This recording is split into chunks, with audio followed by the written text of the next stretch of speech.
quickie. This was not what I was planning to do, but I watched it last night, so I thought I'll do one here that won't take very long.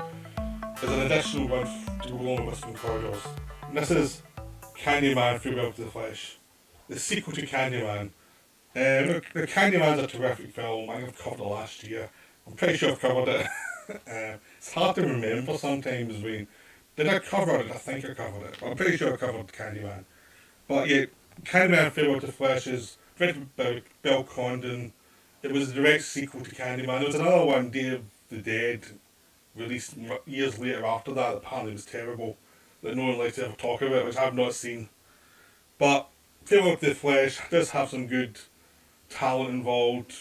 So Bill Condon directed it. It was his second film after he'd done a lot of film that hadn't done well. And this was before film he made How He Met Clive Barker, and then on to make Gods and Monsters. That Barker produced it and Condon wrote and directed it. And that's the film that got Condon acclaim and made his career, basically. Then he's moved on to do some arty films and some commercial films. He jumps back and forth, really.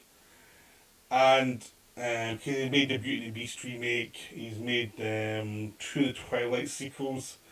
But then he's made like Mr. Holmes. And he's made these. He jumps back and forward. But he made Dreamgirls. And he wrote Chicago, the actual musical adaptation. So he's done a lot. Some of it you'll like, some of it you won't. And that's a film he did not write, he just directed it, because he was brought on late to the film.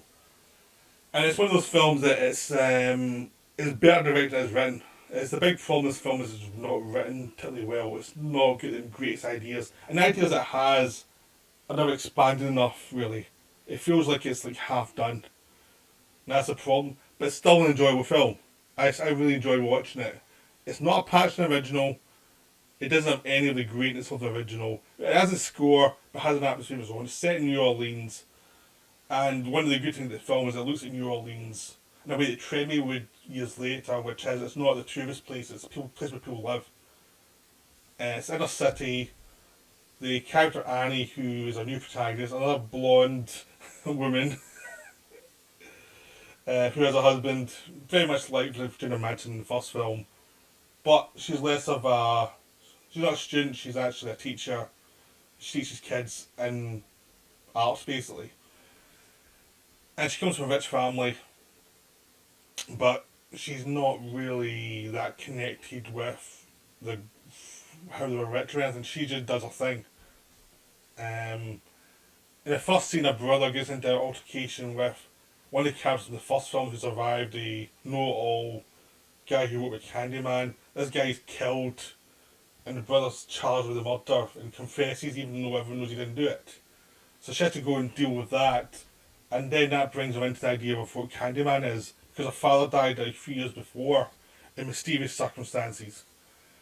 So that's a personal lot of trauma that she's dealing with. And as she's brought into the world of Candyman, and obviously she says his name 5 times and looks in the mirror, to prove to children in a class that it doesn't mean anything, it's just a superstition. Of course, that brings Candyman out, and chaos ensues, and loved ones die horribly, and all the rest of it. It's very enjoyable, but it is a step down, really. Because, the first one, you're never quite sure if Candyman is real or in her head. You never know if she's made all this stuff up from a myth. And this one, he's definitely real, he's definitely a monster. But they don't go far enough with that, because if they were going to do that, they should have really expanded the mythos in a really extreme way, and actually brought it out more. Instead, it still feels like it's tied to the conventions of the first one.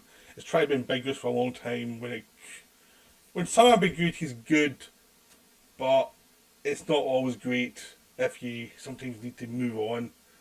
Like if you're going to make Candyman real in this one, say this is a different take in the mythos, and really go for it. And this one kind of goes for it in the script. But the script thing is always pulling it back because it's all about how Candyman was created. Like, because it turns out he was killed in New Orleans at the family home of this woman. Turns out she's a descendant of Candyman, and his love for the white woman that caused his death. She's a direct descendant, so that's why he's focused on her.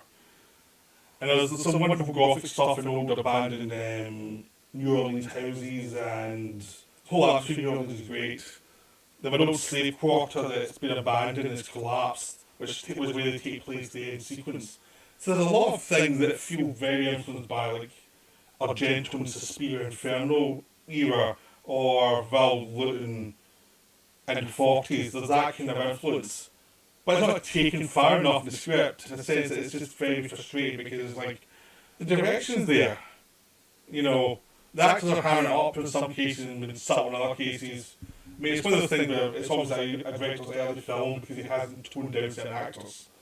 And said, a little bit less, please, a little less, you know. But it's still enjoyable. But the script's not as good as the direction. The direction throws all these weird backgrounds of New Orleans and all these. The exposition scenes are all fun because of all these weird shops and production designs that are all over the place, and it's just great. And anytime there's a wide shot you've always been interested to look at, and it has character actors to go about over the top sometimes, but that's a lot of fun. It's just sometimes the script situations they put them in are not as good as the visuals. And the visuals aren't uniquely amazing. The visuals are pretty much based in the past of horror. It's not like anything new. You just take stuff from New Orleans, take stuff from gothic past and put it in a film and having fun with it. But it's just that's the thing, the strength of the original was the script. Like the idea of the ambiguity, the feeling this one's the script because they never found an idea that would have pushed it forward. They kind of had it, but they never really embraced the idea of the flesh, of a kind of coming through and destroying the flesh, and they never really went for it, which is a shame. So it's a bit of a victim of a corporate culture who never quite understood the first one. So you get a conventional sequel. But it's still a good sequel. The acting's pretty good in some cases. Kelly Rowland, who's the lead, is quite good. She's not in the same level as Virginia Madsen in the first one, but her character's actually quieter. It has less to do. So it's not really an acting problem, it's just the fact that the character was written as a quiet person. It's not a very likeable person, a very likeable performance. It just doesn't have the flash of the first one. I don't think they were going for that, they were going for a more traditional damsel in distress, a kind of occasion she to stick up for herself. So it worked. The husband performance is a bit over the top, but it's enjoyably over the top. The director admits it's a bit over the top in the commentary. Like he knew what he was doing with that one. The guy's going to die early on in the film. We just let him be a bit of a coward and have fun with it. Bill Nunn shows up as a priest later on. He's a bit dodgy. He's one of those things where I know you can act better than this. I get angry at an experienced director not quite getting the best of his actors. I think there's so much was focused on the visuals, which is a good thing because the visuals are gorgeous. And there's lots of wonderful little bits with you see the creation of Candyman and the finale in this sinking slave area that works really well.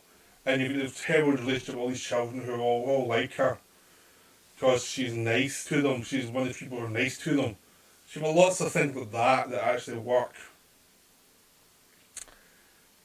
It's just that it needed more work in the script. It needed like another 6 months just finishing off the script and then going into production and just finding that other angle they needed. But it's still an enjoyable bit of sequel. It's still an enjoyable sequel. If you like the first one, you'll pull off some fun with this one. Don't expect much and you'll enjoy it.